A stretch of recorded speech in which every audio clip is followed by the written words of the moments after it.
Dumateng ngarsanipun para ibu-ibu ingkang lenggah wonten ing tlatah RT kalih wonten ing Padukuhan Temanggung, Kalurahan Jetis Kapanewon Saptosari ingkang Dadsatuhu Kinormatan.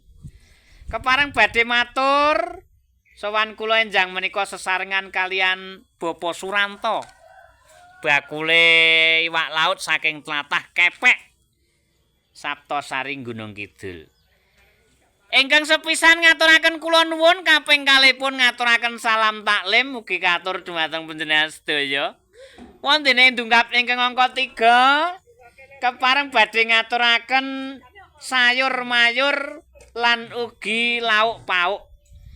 Ingkang menika mugi kersa enggal tindak nyaket wonten ing papan mriki dipun tenggo kanthi sabar lan kanthi sekeca. Sumangga ngasta arta ingkang pas kemawon sumados ing samangke anggenipun dol tinuku saged lumampah kanthi lancar mekaten. Monggo dipun tenggo. Yur.